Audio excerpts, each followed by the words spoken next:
Hello दोस्तों, आदाब, नमस्कार, सत श्री अकाल। मैं Afroz Rizvi TM24 news channel में आप सबका खैर मकदम है, स्वागत है। दोस्तों, पेश है उर्दू अखबारों पर तबसरे।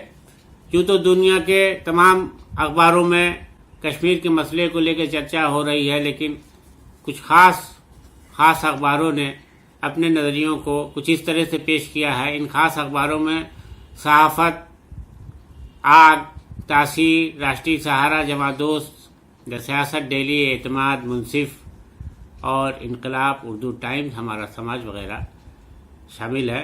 इन अखबारात ने कश्मीर के मौजूदा सूरत हाल पर जो तबसरा किया है, उसमें इस बात पर काफ़ी हैरत जताई है कि अभी तक जो भी वाक़यात हुए हैं उस पर मरकज़ी हुकूमत का कोई रद्द अमल सामने नहीं आया है। अखबार लिखता है कि जुल्म को सहना भी जुल्म है।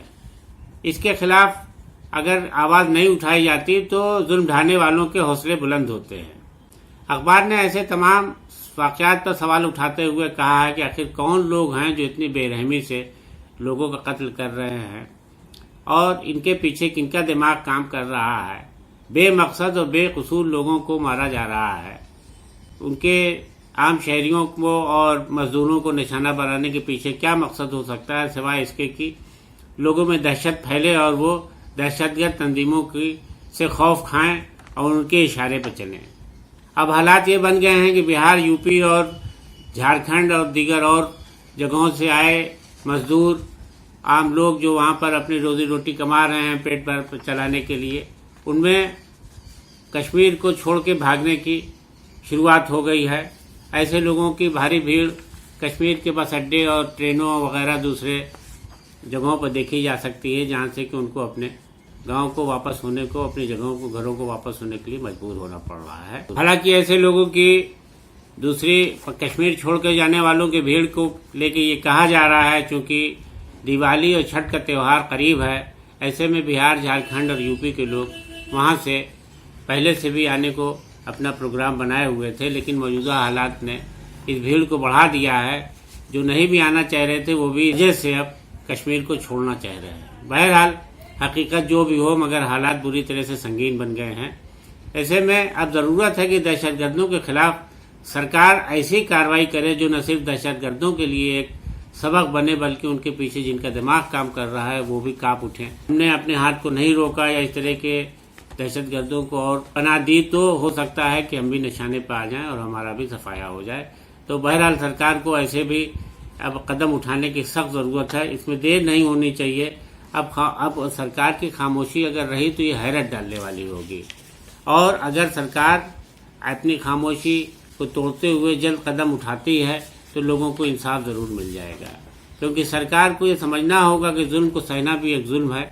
इस सिलसिले में नई दिल्ली, देहरादून, मुंबई और लखनऊ से एक साथ शाया होने वाले उर्दू रोजनामा सहाफ़त ने अपने एक इदारिये में काफ़ी सख्त तबसरा किया। अखबार लिखता है कि दहशतगर्दों ने इस महीने जिस तरीके से गैर कश्मीरी लोगों के साथ साथ आम कश्मीरियों को मारा है और उन्हें निशाना बनाया है, वो बहुत ही खौफ पैदा करने वाले हैं।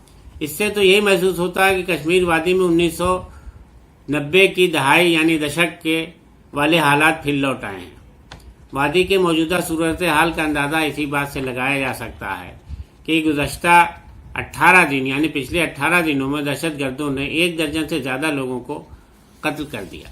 उधर पटना, दिल्ली, गुवाहाटी, चेन्नई, भोपाल, कोलकाता वगैरह से एक साथ शाया होने वाले रोजनामा तासीर ने अपने एक खुसूसी रिपोर्ट में कश्मीर के हालात पर ही तबसरा किया है। उसी रिपोर्ट के मुताबिक ऐसा लगता है कि जो हालात कश्मीर में पैदा हो रहे हैं उसमें सरकार जल्दी कोई बहुत ही बड़ा सख्त कदम उठाएगी, जिसमें लगता है कि सर्जिकल स्ट्राइक एक बार फिर हो सकती है।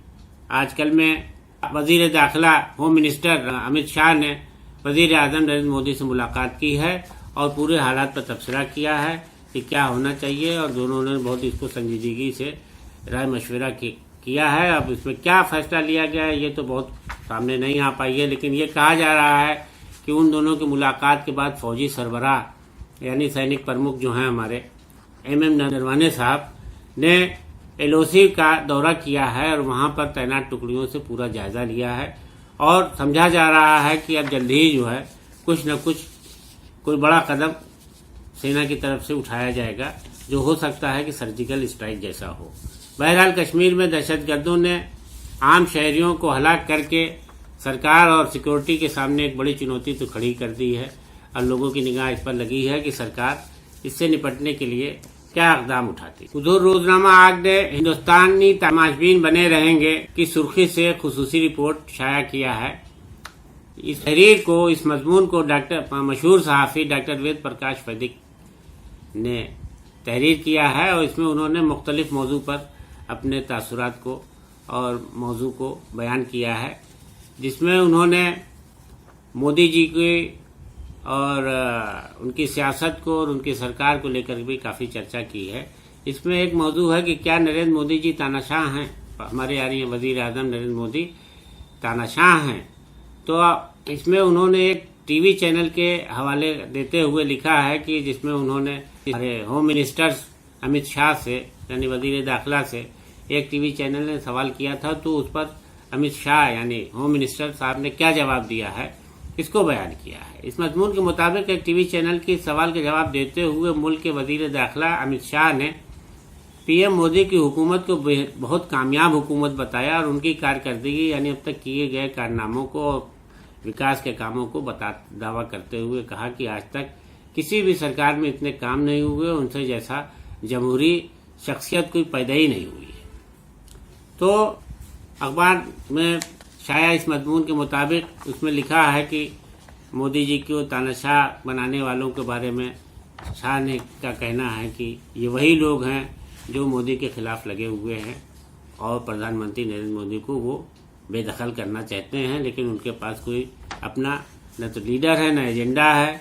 तो अब शाह की इस बयान से कौन इनकार कर सकता है। बहरहाल ये भी सही है कि अब तक जितने वज़ीर आज़म हुए हैं सभी ने बहुत काम किए हैं अवाम के हक़ में।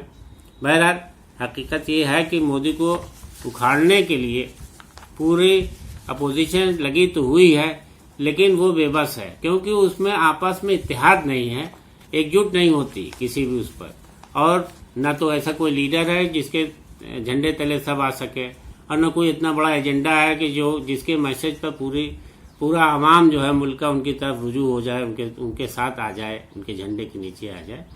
तो इस कमी को अपोजिशन नहीं देख रहा है, बल्कि वो इस बात में लगा है कि मोदी जी को हटाया कैसे जाए और मोदी के खिलाफ प्रोपेगेंडा क्या क्या किया जाए।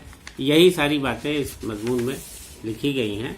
तो उन्होंने अमित शाह ने मोदी जी के बारे में जो तारीफें की उससे बहरहाल कोई इनकार नहीं कर सकता। तो दोस्तों पेश है कुछ आलमी मंजरनामा। रियाद से एक न्यूज़ एजेंसी की खबर के मुताबिक सऊदी अरब ने तेल के महफूज ज़खायर यानी स्टॉक में दुनिया के सबसे बड़े मुल्क में दूसरा दर्जा हासिल कर लिया है। यानी सऊदी अरब अब तेल के ज़खीरे के मामले में मुल्क पूरी दुनिया का सबसे दूसरा बड़ा मुल्क बन गया है।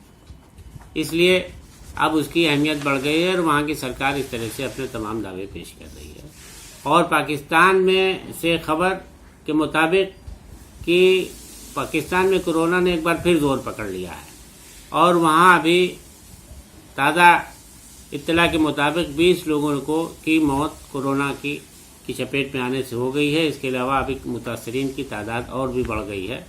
इससे वहाँ लोगों में खलबली मच गई है, बेचैनी है और सरकार वहाँ का दावा है कि कोशिश की जा रही है कि लोगों को जल्दी से जल्दी इलाज की इमदाद पहुँचे और उसने दावा किया है कि उस अपने कंट्रोल में कर रही है पूरे हालात को और कोरोना से मजीद मौतें न हो तो इस पर कोशिश की जा रही है। इसके अलावा पाकिस्तान के इस्लामाबाद से एक और खबर कि ईसाइयों के चर्च में पाकिस्तान के वज़ीर आज़म इमरान खान की इस बात के लिए सख्त निंदा की है और सख्त मजम्मत की गई है कि उन्होंने एक तजवीज़ को जो चर्च की तरफ से पास की गई थी यानी ज़बरदस्ती मजहबी तब्दीली को लेकर के जो तजवीज़ बनाई गई थी सरकार के पास भेजी गई थी पाकिस्तान में, तो उसको इमरान खान ने गैर इस्लामी बताते हुए सिरे से खारिज कर दिया है। इसको लेकर चर्च में ईसाइयों की तरफ से सख्त नाराज़गी जताई गई है और उनकी सख्त मजम्मत की गई है और कहा गया है कि ये पाकिस्तान के वज़ीर आज़म और पाकिस्तान की सरकार का